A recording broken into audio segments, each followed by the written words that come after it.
This video contains images and content generated or assisted by artificial intelligence. The scalding coffee hit her before she even understood he'd thrown it an eruption of heat shock and humiliation that froze the entire cabin mid-breath. Marcus Thorne stood over her satisfied, sipping arrogance like it was his birthright, while Chloe clutched her burned hand and the ruined remains of her sketchbook. Passengers stared, horrified but silent. The flight attendant hesitated, unsure whether to intervene against a billionaire bully. But what Thorne didn't know, what only the reader knows, is that the girl he chose to torment wasn't powerless at all. Her father was on board. He owned the airline. And with one report, Thorne's entire empire was about to disintegrate. At 19, she was a stark contrast to the rows of bespoke suits and sharp corporate ready dresses. She was folded into her window seat, 12A, wearing noise-cancelling headphones, a paint-splotched grey hoodie, and worn black jeans. Her attention was focused entirely on the leather-bound sketchbook in her lap. The graphite of her 6B pencil whispered across the textured paper, capturing the profile of the elderly woman, asleep in the row ahead. Chloe was an artist. Her father, Dominic Sinclair, was a titan. He was the CEO of Ascentis Airways. This trip was a reluctant obligation. She loved her father, but his world was one of quarterly report stock options and aggressive expansion. Her world was one of charcoal turpentine and capturing the honesty of a moment. She was flying to New York to attend a gala honoring him. She'd rather be in a drafty London studio, but a week with her father, even a corporate week, was a rarity she couldn't refuse. The man in 12C, Marcus Thorne, had boarded like a storm front. He was in his mid-40s with a face that looked like it had been carved from expensive marble and left in a permanent scowl. He wore a Tom Ford suit that probably cost more than her semester's tuition. He hadn't just sat down. He had occupied the space, slinging a briefcase onto the seat divider and barking into his phone about the unacceptable delay at the gate. "I don't care what the SEC filing says. You tell them my offer is final. I'll gut their entire sea-white by Monday." He'd snapped loud enough for the entire front cabin to hear. Chloe had flinched, pulling her hoodie tighter. He'd glanced at her, his eyes raking over her casual clothes with undisguised contempt. He huffed a small, sharp sound of disapproval, as if her very presence was lowering the cabin's property value. He said nothing, but his message was clear. "You don't belong here." A senior flight attendant, a woman with a calm, professional face and a name tag that read, "Lydia had come by to offer pre-departure drinks. Mr. Thorne, can I get you some champagne water? Just get me a scotch. Neat. And tell the captain to get this bird in the air. I have a multi-billion-dollar acquisition to close," he said, not looking up from his phone. "We'll be pushing back momentarily, sir." Lydia's smile was polished steel. She turned to Chloe. "Ms. Sinclair, lovely to have you with us again." "Your usual?" Chloe gave a small, grateful smile. "Just a ginger ale, please." "Lydia." "Thank you." Marcus Thorne's head snapped up. His eyes narrowed. First at Lydia, then at Chloe. He'd heard the name, heard the familiar tone. He looked at Chloe again, his gaze lingering, trying to place her. He was a man who prided himself on knowing everyone who mattered. The name Sinclair connected to Ascentis, obviously, but he looked at this girl in her sloppy clothes and dismissed the thought. A coincidence. Probably some distant, unimportant relative. He grunted and turned back to his laptop, opening a spreadsheet filled with terrifyingly large numbers. The Boeing 771 lifted off a smooth, powerful ascent that pressed Chloe back into her seat. She watched London shrink into a grey-green map below, then vanish beneath a blanket of clouds. She loved this part, the liminal space between worlds suspended in the sky. She opened her sketchbook again. This particular book was her most important possession. It contained her entire portfolio, the work she was submitting for a coveted spot at the Rhode Island School of Design's summer intensive. The centerpiece was a portrait of her late mother, a piece she'd been working on for 6 months. Hours passed. The cabin lights dimmed. The clinking of cutlery from the dinner service faded, replaced by the steady hypnotic drone of the engines. Chloe was lost in her work, shading the hollow of a cheekbone, trying to capture the exact sad but proud light in her mother's eyes. Marcus Thorne, meanwhile, was fuming. The in-flight Wi-Fi was sluggish, and a key video conference with his team in Tokyo had dropped twice. He was on his 3rd scotch, and his patience, already a finite resource, was gone. "This is ridiculous," he muttered, slamming his laptop shut. He jabbed the flight attendant call button with vindictive force. Lydia appeared, her face serene. "Yes, Mr. Thorne, this Wi-Fi is a joke. How does Sinclair expect to run a premium airline with this garbage tech? I'm paying 5 figures for this seat. I do apologize, sir. We are over the mid-Atlantic, which can sometimes affect the satellite link. It should stabilize shortly. It's unacceptable. Get me another scotch and a black coffee. Extra hot. Now." "Of course, sir." Lydia returned with the drinks. She placed the coffee on his tray table, her movements precise. She glanced at Chloe, who was still drawing oblivious, her headphones on. Lydia felt a small protective instinct. She knew exactly who Chloe was. The manifest had her flagged as VIP Fam 1A, the highest priority. She was Dominic Sinclair's only child, and Lydia, who had been with the airline for 20 years, remembered Chloe as a little girl, coloring in the executive lounge. Lydia leaned in slightly toward Marcus. "So please be careful with the coffee. We may be hitting some turbulence soon." Marcus just waved a dismissive hand. Whatever. He was a man accustomed to the world bending to his will. He didn't believe in consequences, only in leverage. And in his world, he held all of it. The turbulence Lydia had predicted never arrived. The flight was unnervingly smooth, a silent tube of metal hurtling through the dark. Chloe, lost in the delicate cross-hatching of her drawing, finally felt a human need. She'd been drinking her ginger ale and water, and she needed to use the restroom. She pulled off her headphones, the sudden return of the cabin's ambient hum making her blink. She gathered her sketchbook and pencil, carefully placing them in the seat-back pocket, not wanting to leave them unsecured. She unbuckled her seatbelt and stood up, turning to the aisle. Marcus Thorne had his laptop open again, along with a stack of printed legal documents. He was highlighting passages with aggressive yellow strokes. "Excuse me," Chloe said politely. Marcus didn't move. He didn't look up. His leg was stretched out, blocking her path. "Sir, excuse me. I need to get out." Marcus let out a long, theatrical sigh. He looked up, his eyes, a flat, cold grey. "Can't you see I'm working? Is it really that hard to just sit still?" Chloe was taken aback. "I'm sorry. I just need to use the restroom." "Of course you do." He began to slowly, grudgingly move his legs, making a show of the immense effort it was costing him. "You people are all the same. No patience, no consideration. Just me, me, me." The phrase hung in the quiet, pressurized air. "You people." Chloe froze. She felt a hot flush of anger and humiliation creep up her neck. She knew exactly what he meant. He hadn't just seen her casual clothes. He'd seen her skin. He'd seen her dark, curly hair pulled back in a simple bun. And he'd made a judgment. "That's not. I'm just trying to get to the aisle," she said, her voice small but firm. "Just go then," he snarled, gesturing impatiently. As she tried to step around him, her foot brushed his briefcase, which he had left protruding into her space.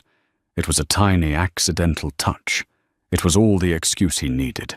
"What the hell?" he roared, lurching to his feet. "Are you blind? You almost knocked over my laptop." "I didn't. It was your bag." Chloe stammered, trying to step back. Marcus's face was purple with rage. He was a man whose every whim was catered to. And this nothing of a girl, this person was inconveniencing him. He saw his full cup of extra hot black coffee sitting on the divider. He saw her white hoodie. He saw her face, a mix of fear and defiance. And he acted. It wasn't a spill. It wasn't an accident. It was a deliberate, hateful act of violence. "You want to get by?" he spat. "Get by this." With a backhanded motion, he picked up the ceramic cup and flung its contents directly at her. Time slowed down. Chloe saw the dark liquid arc through the air. She tried to turn, but she was trapped between the seat and him.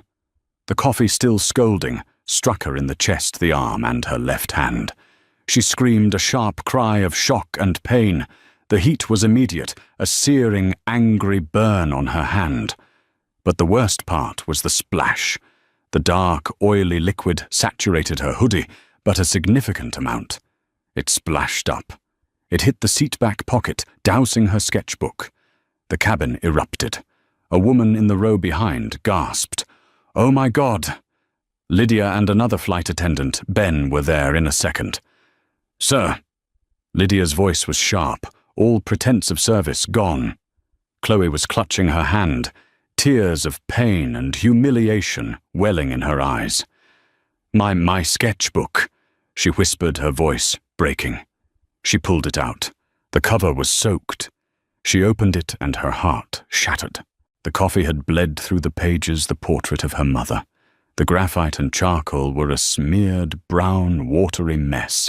The paper was warped and ruined. 6 months of work, the most personal thing she owned, was destroyed. Gone. "Look what you did," Marcus Thorne said, his voice dripping with venom. "You clumsy. You've made a mess everywhere. Now I'm all wet." A few drops had splashed back onto his precious suit. He looked at the crying girl, at the flight attendants, at the horrified faces of the other passengers, and he felt no remorse. He felt only the supreme righteous anger of the entitled. "Lydia," he snapped, pointing a finger. "Get me a towel, and I want this girl moved. I paid for a peaceful flight, not to be harassed by children and have my work interrupted. I want a full incident report filed. This is unacceptable." Chloe just stood there, shaking hot tears streaming down her face, clutching the ruined, dripping remains of her art. The physical burn on her hand was nothing compared to the cold, hollow ache in her chest. Lydia moved with a speed and authority that came from 2 decades of handling every conceivable crisis at 30,000 Hephaestus. Her mind was a steel trap of protocol. "Ben, get Miss Sinclair to the galley now. Get the full first aid kit.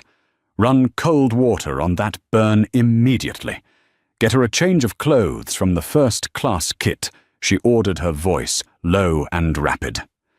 She then turned to Marcus Thorne. Her face was an impenetrable mask of professionalism, but her eyes were chips of ice. "Sir, you will return to your seat, and you will not move." "I'll do no such thing," Marcus blustered, dabbing at his sleeve with a napkin. "I am the victim here. That girl assaulted me." And Mr. Thorne, Lydia interrupted her voice, cutting through his.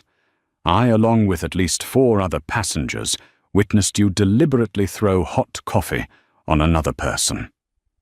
That is assault.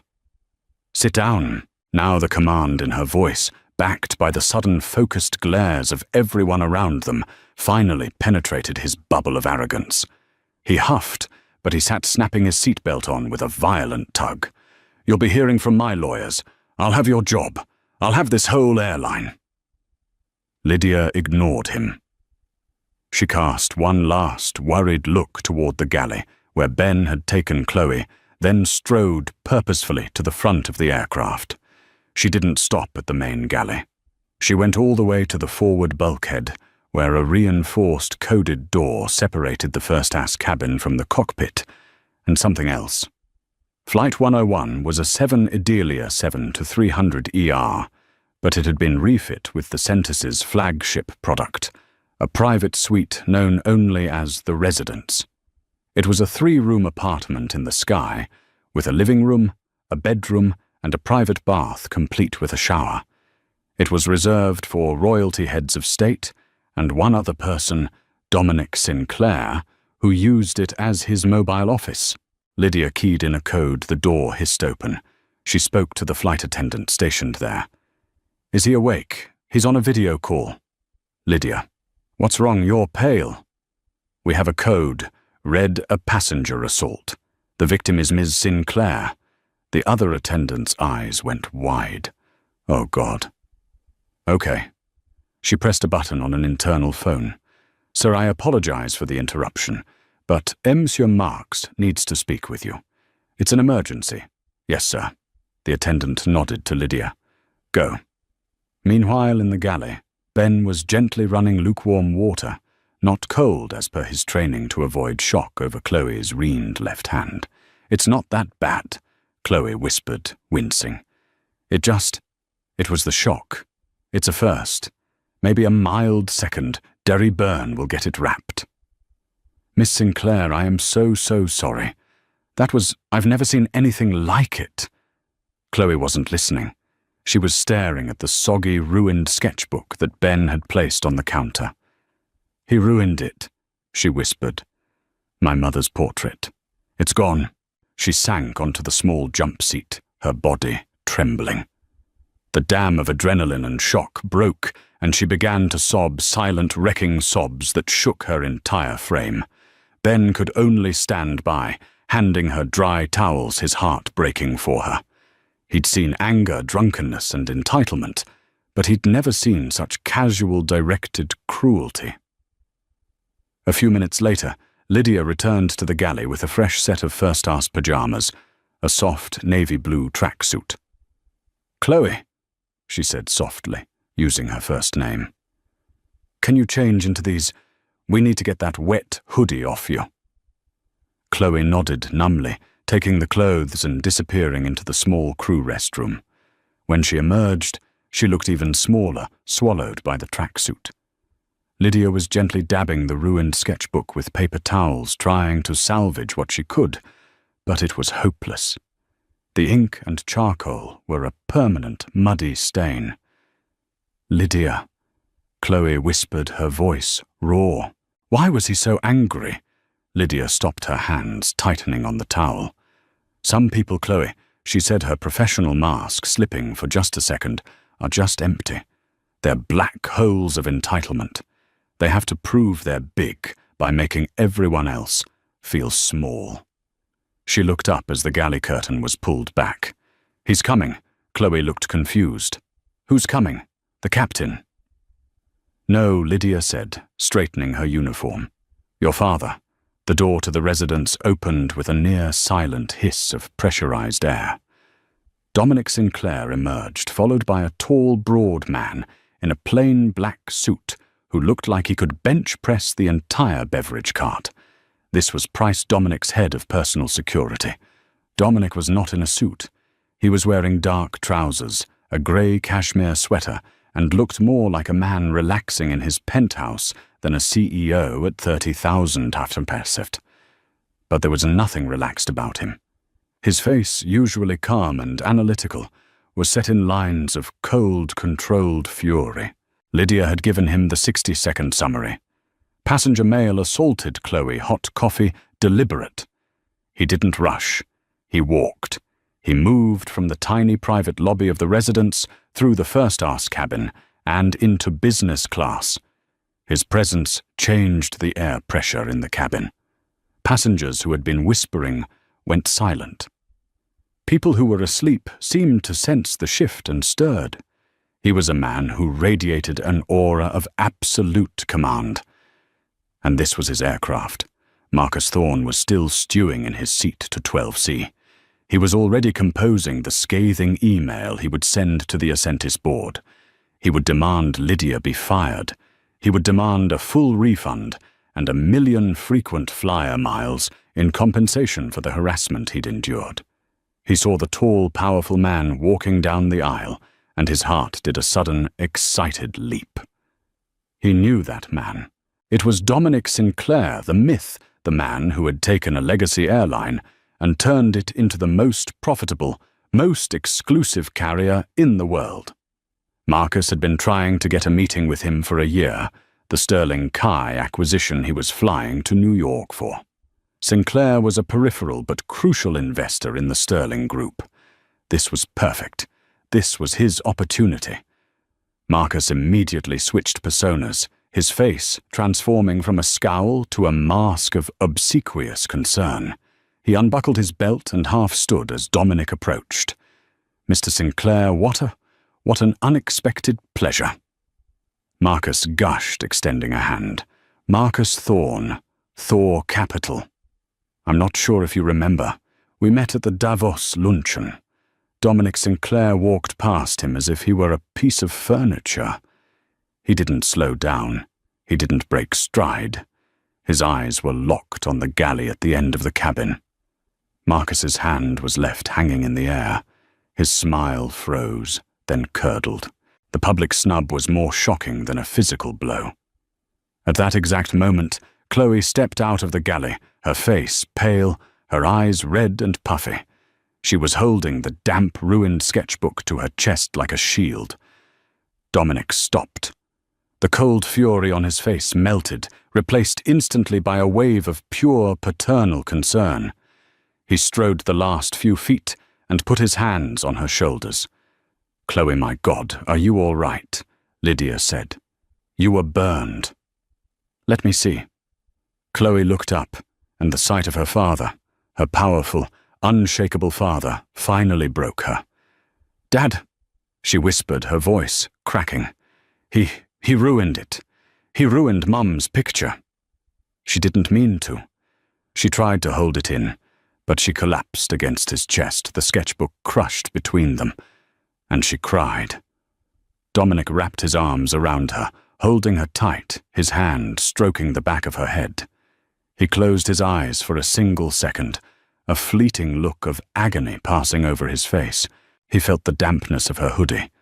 No, the airline tracksuit she was wearing. He felt her shaking. He kissed the top of her head. "It's okay, baby. It's okay. I'm here. We'll fix it. I promise we'll fix it." The entire cabin was dead silent. You could hear the faint tick of a cooling engine. Marcus Thorne watched this scene, his brain refusing to process the data.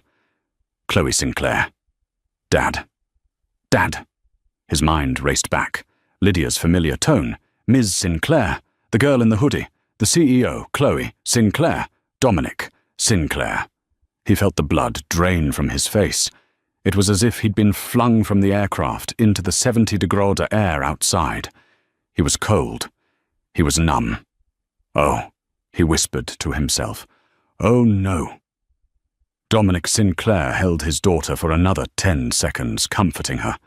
Then his face hardened. He gently steered Chloe behind him, shielding her with his body. Price, his security, moved to stand beside them. A silent, immovable mountain. Dominic Sinclair turned around, his gaze slowly falling on 12 Sig. He looked at Marcus Thorne, and for the first time he spoke to him. His voice wasn't a shout. It was worse. It was a quiet, precise, and utterly terrifying statement. "You," he said, "have made the single worst mistake of your professional life." Marcus Thorne's blood had turned to ice water. The bravado, the arrogance, the self-righteous fury. It all evaporated, leaving behind a cold, clammy fear. He was a shark, but he had just bitten the side of a nuclear submarine. He shot to his feet, his hands raised in a gesture of frantic surrender. "Dominic, Mr. Sinclair, wait, please. It was a complete accident, a misunderstanding, the turbulence. Your flight attendant even warned us." Dominic took one step closer. Price shadowed him. "There was no turbulence, Mr. Thorne. I've already spoken to the captain. The flight has been smooth for 3 hours. Then she startled me. She was clumsy, She tripped. She knocked my arm. I was working. It was stressful. I didn't mean I had no idea she was I wouldn't have. Marcus was digging his own grave, and he knew it, but he couldn't stop. You wouldn't have what Dominic's voice was silk-wrapped steel. You wouldn't have assaulted her if you knew she was my daughter. You only assault women, you think what was the term you used? You people. Marcus's face went white. That's not what Mrs. Albright Dominic said, his gaze shifting to the woman in 11D, who had been watching the entire exchange, her arms crossed. The older woman, dressed in a sharp St. John knit suit, nodded. His exact words, Mr. Sinclair, you people are all the same. No patience. And then when she tried to get by, he said, "Get by this." And he threw his coffee at her deliberately. It was disgusting. I was going to report him myself upon landing. I'm a frequent flyer diamond level, and I have never seen such thuggery. Dominic nodded, his gaze snapping back to Marcus. So, a witness, Lydia, he called back to the galley. Lydia stepped forward. So what did you see? I saw Mr. Thorne berate Ms. Sinclair. I saw him deliberately backhand a full cup of hot coffee onto her person and her property. I saw him laugh and blame her for it afterward. I am filing a full incident report for the Port Authority, and I've already requested they meet the flight. Thank you, Lydia. That's excellent work. Dominic turned back to Marcus, who was visibly trembling now. The realization of his predicament was settling on him like a shroud. So Marcus Thorne of Thorne Capital Dominic said, the quiet in his voice more menacing than any shout. Let's review. You racially profiled another passenger. You verbally harassed her. You then committed assault and battery with a hot liquid causing physical burns. You destroyed her personal property. And you did this on my airline to my daughter. Please, Marcus whispered. He was a man who commanded boardrooms, who crushed competitors. He was now reduced to a begging child. Please, Dominic, I'll pay for the sketchbook. I'll buy her a new one. I'll pay for her dry cleaning, whatever it takes. I'm deeply, deeply sorry. Sorry, Dominic repeated, as if testing the word. You're sorry you got caught. You're sorry she's my daughter, and not just some girl you thought you could bully and get away with it. He leaned in his voice, dropping so low, only Marcus could hear him. You put your hands on my daughter. Whatever it takes doesn't even begin to cover what's about to happen to you. Marcus felt his knees weaken. He sank back into his seat. Dominic stepped back and addressed his security. Price. Mr. Thorne is a clear and present danger to the passengers and crew. He will be confined to his seat for the remainder of this flight. His Wi-Fi access is terminated. His devices are to be powered off now. He is not to be served any more food or drink. If he speaks to anyone other than you or attempts to leave his seat, you are authorized to use restraints. Price nodded, unhooking a set of high tensile zip cuffs from his belt and placing them on the seat divider next to Marcus. The message was unmistakable. Marcus looked at the cuffs, then at Dominic, his eyes wide with panic. You can't do this. He shrieked, his composure finally shattering. I have a meeting as soon as we land. It's the Sterling Kai acquisition. It's the biggest deal of my life. It's worth billions. I have to be there. A slow, cold smile spread across Dominic Sinclair's face. It was a terrifying sight. Ah, yes. The Sterling Kai deal, he said, his voice full of mock realization. The 9:00 a.m. meeting at the Sterling Group headquarters in the financial district. I know it well. Marcus's panic was momentarily replaced by confusion. You do. Of course. Dominic straightened his sweater. I'm a primary investor in the Sterling Group. I sit on their advisory board. I'll be at that meeting. He paused, letting the words land with the force of a tectonic plate shifting. "But you, Marcus, you won't." The remaining 3 hours of the flight were a masterclass in psychological torture. Marcus Thorne sat in his seat, a prisoner in a $10,000 chair. Price stood in the aisle beside him, silent and immobile, his sheer presence a warning. Marcus couldn't sleep. He couldn't work. He couldn't even call his lawyers. He just sat, marinating in a cold sweat of pure, unadulterated panic, replaying the moment over and over. The hot coffee the girls cry the face of Dominic Sinclair. Every time a flight attendant walked by, they wouldn't even meet his gaze. He was a non-person. The other passengers in business class openly stared at him, whispering their expressions a mix of contempt and satisfaction. He had gone from a master of the universe to a pariah. Dominic, meanwhile, had escorted Chloe to the residence. He had Lydia bring the first aid kit, and he personally gently applied the burned salve and a sterile dressing to his daughter's hand. He sat with her in the suite's living room, listening as she told him about the portrait, about her school application, about the casual biting racism that had preceded the assault. He just listened, his jaw tightening with every word, but his eyes when they looked at her were soft. "I'll get a new sketchbook, Dad. It's fine," she said, trying to be strong. "It's not fine, Chloe," he said, his voice heavy. "What's not fine is that he felt he had the right. That's the part that I can't fix." "You're here," she said, leaning her head on his shoulder. "That's a fix." But as the plane descended, something else was happening. A young man in seat Fortune A, a tech influencer named Digital Dave, had been filming. He hadn't filmed the coffee throw itself. It was too fast. But he had filmed Marcus's initial racist rant. He had filmed Chloe's tears and the ruined book.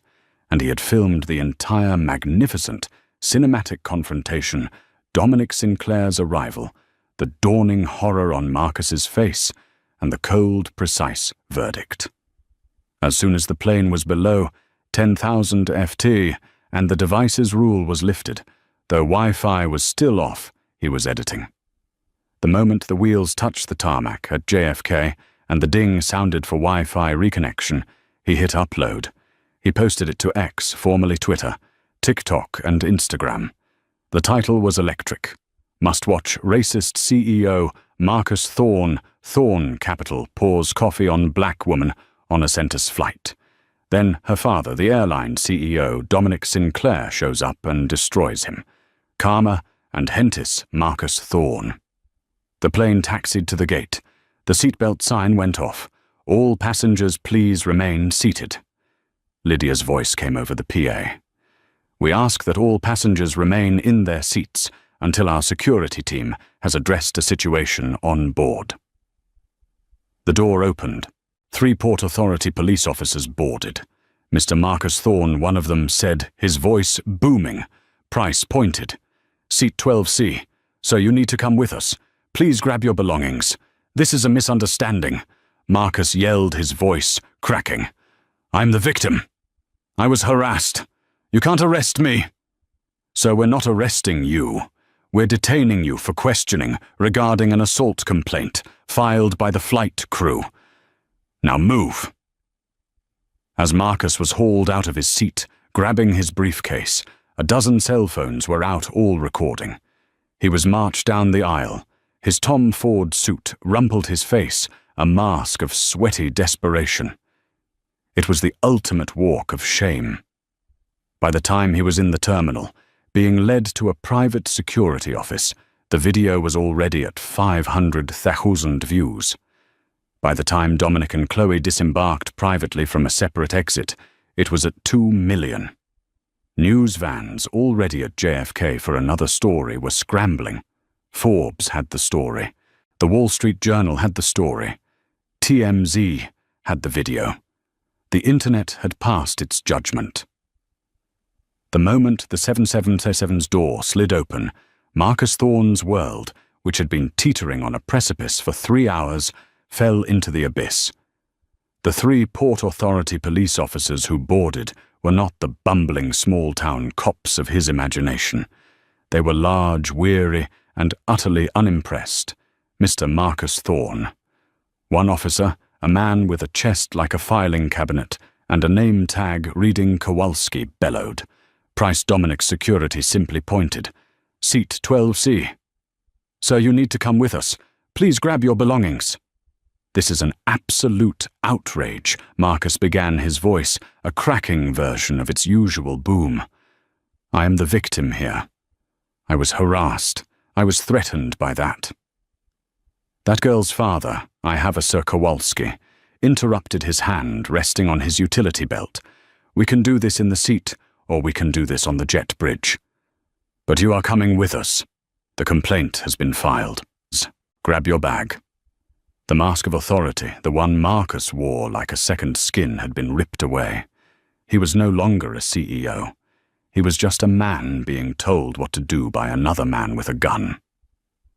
The other passengers, who had been ordered to stay seated, were all filming. Every iPhone was raised, a forest of digital eyes, capturing his humiliation. He fumbled for his briefcase, his face burning a shade of crimson that clashed horribly with his expensive suit. "This is," he stammered, as the officers bracketed him, one in front, one behind. "Move," the officer in front said. He was marched down the aisle, the walk of shame, as it would later be dubbed. He could hear the whispers, the clicks of phone cameras. As he stepped onto the jet bridge, a woman in first class, who he'd imperiously cut off during boarding, just looked at him and said, "Bless your heart." It was the most devastating Southern fried go-to-hell he'd ever heard. The terminal was impossibly worse. The video uploaded by Digital Dave the second the wheels touched had already been picked up by local news affiliates. A small, ragged group of paparazzi and news crews tipped off by the passenger manifest, and the police scanner chatter was waiting at the gate. Flashes exploded in his face. "Mr. Thorne, is it true? You attacked a minor, Marcus, accusations of racism. Any comment? Is that coffee on your suit? Mr. Thorne." He flinched, trying to hide his face with his briefcase, as the officers shoved him through the scrum. He was a man who lived for the Wall Street Journal profile for the Forbes cover. This was not the press he courted. This was a feeding frenzy. And he was the chum. He was led not to a quiet lounge, but to a sterile, windowless Port Authority police office deep within the bowels of JFK. The room smelled of stale coffee and industrial cleaner. He was told to sit on a hard plastic chair that was bolted to the floor. They took his briefcase and his phone for processing and left him. He sat for an hour, then 2. His mind, usually a sharp, analytical tool for hostile takeovers, was a frantic swarm of bees. "This is a civil matter, not criminal. It was a spill, an accident. I'll sue Sinclair for false imprisonment. I'll sue the airline for defamation. I'll have Kowalski's badge. Lydia will be fired. That girl, that girl." His rage was a familiar comfort, a fire he stoked to keep the fear at bay. But the fear was winning. The Nino's arm, meeting the Sterling Kai deal.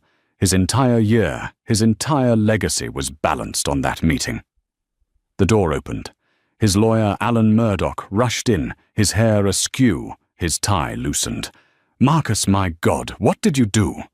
Alan wasn't his usual unflappable self. He looked terrified. "Nothing." Marcus spat. "I did nothing. This is a shakedown by Sinclair. He's trying to sabotage the Sterling Kai deal. It's anti-competitive. It's Marcus." "Shut up," Alan said, dropping his briefcase. "Just for 1 second. Stop talking. I'm trying to find out what they're charging you with." "Charging me?" It was spilled coffee. The door opened again, and Officer Kowalski entered, along with a woman in a detective's shield. She held a tablet. "Mr. Marcus Thorne," the detective said, her voice flat. I've reviewed the statements from the flight crew from Mrs. Jennifer Albright in 11D, Mr. Simon Lee in 12A. That's not even the right seat, Marcus started. 12A was Ms. Sinclair's seat. Mr. Lee was in 14A. He's the one who filmed you. We also have this. She turned the tablet around. It was the video, his face contorted in a mask of pure venom, his voice clear as a bell.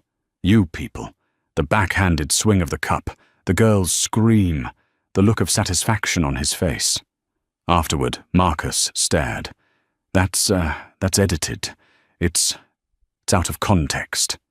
The detective sighed. We have 8 corroborating statements, Mr. Thorne.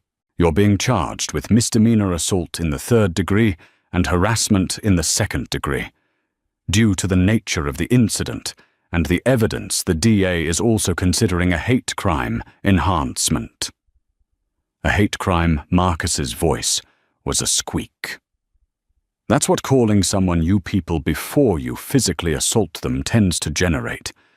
Yes. The detective said your lawyer can talk to you about the bail. Alan looked sick. They're asking for $50,000 and Marcus. They're taking your passport. What? No, I have business. I travel. The Kai partners. I have to fly to Tokyo next week. You're considered a flight risk, Mr. Thorne. Kowalski said, not unkindly. You've demonstrated, let's call it, poor judgment on an aircraft. The judge isn't going to let you near another one for a while. Marcus stared, dumbfounded, as Alan began the humiliating process of paying his bail. He was a global citizen, a master of the universe, and he had just been grounded like a rebellious child. It was 4:00 a.m. when he finally walked out of the precinct, his suit a wrinkled mess. The press contingent had grown. They were a wall of shouting faces and blinding lights.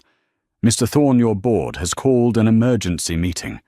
Is it true your wife is a benefactor for the NACP? Thorne Capital is down 30% in pre-market trading.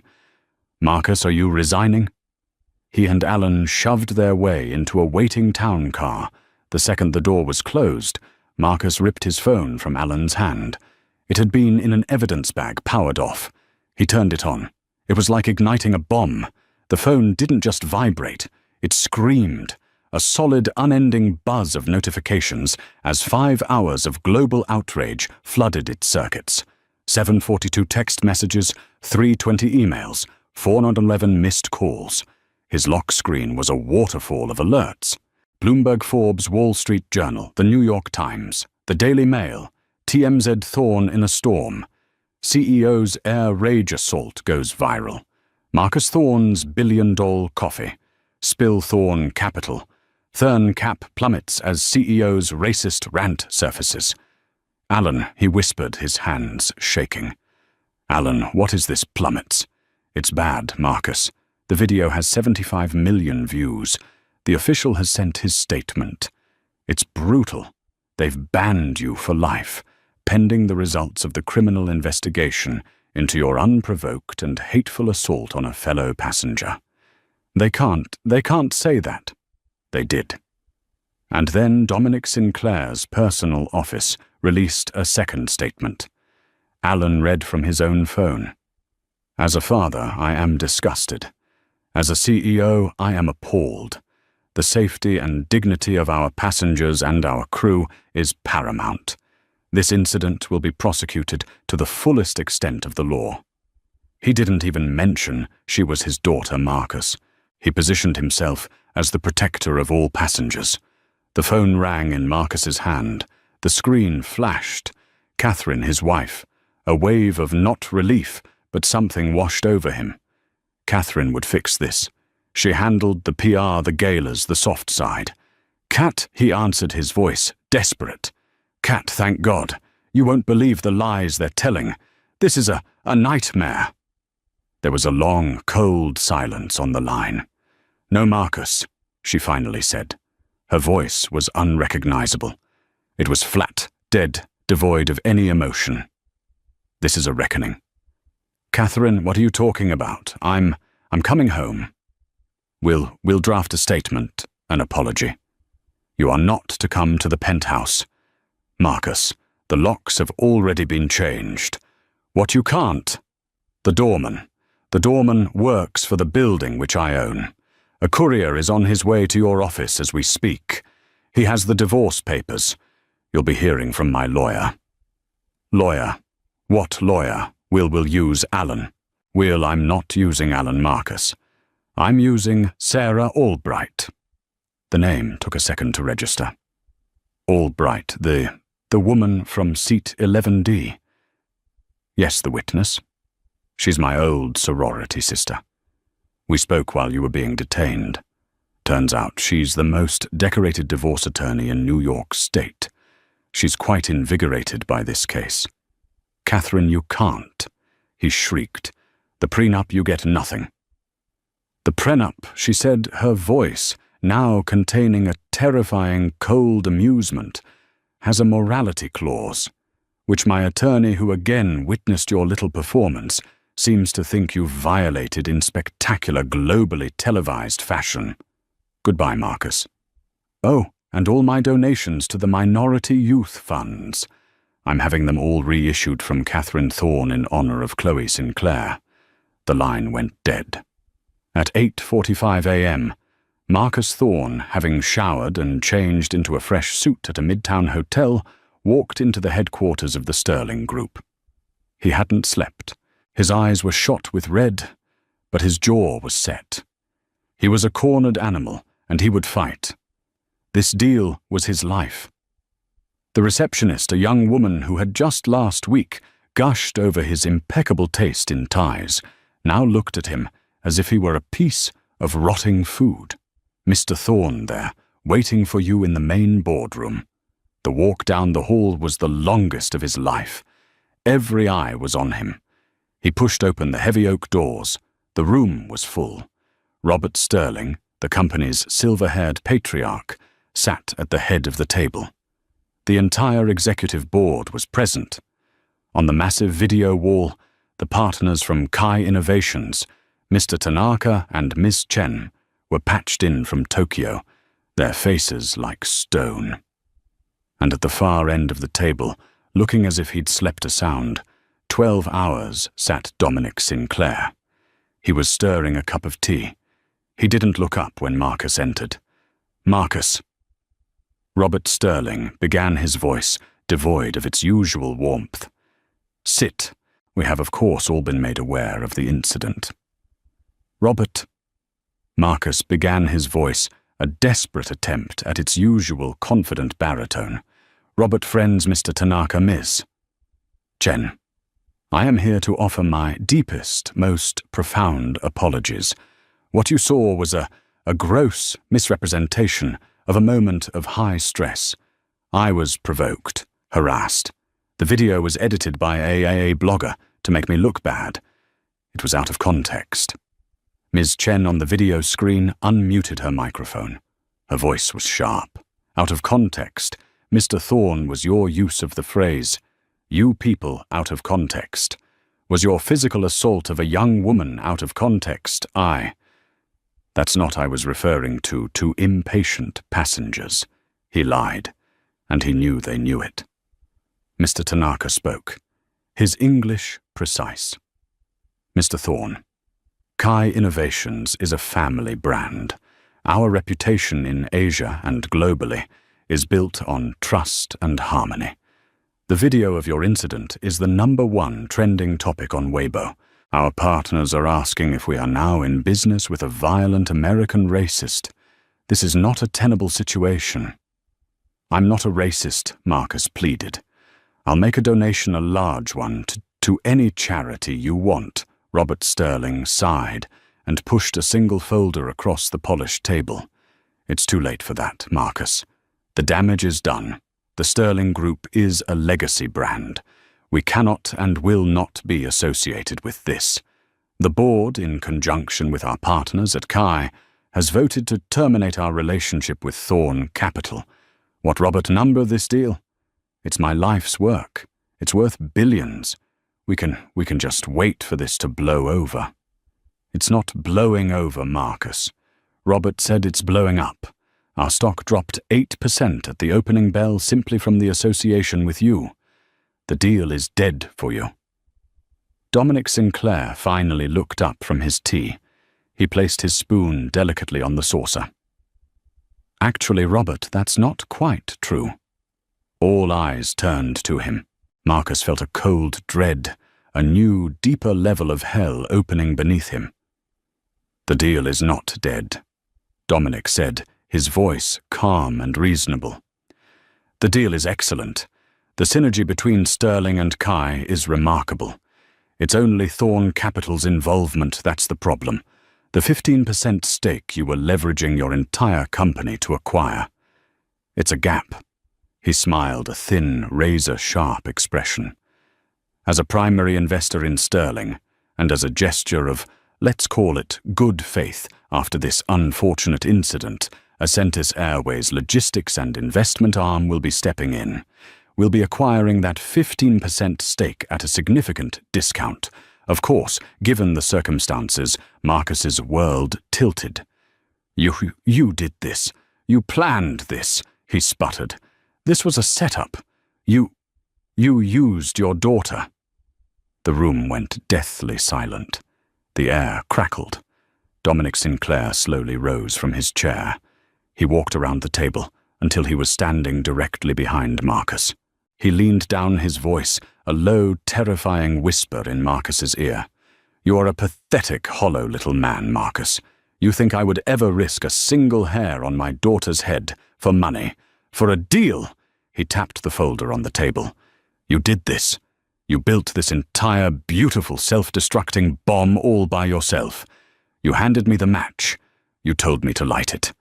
All I'm doing is watching it burn." He straightened up, adjusting his cuffs. "Robert, ladies, gentlemen, I look forward to our new partnership. Now, if you'll excuse me, I have to go meet my daughter.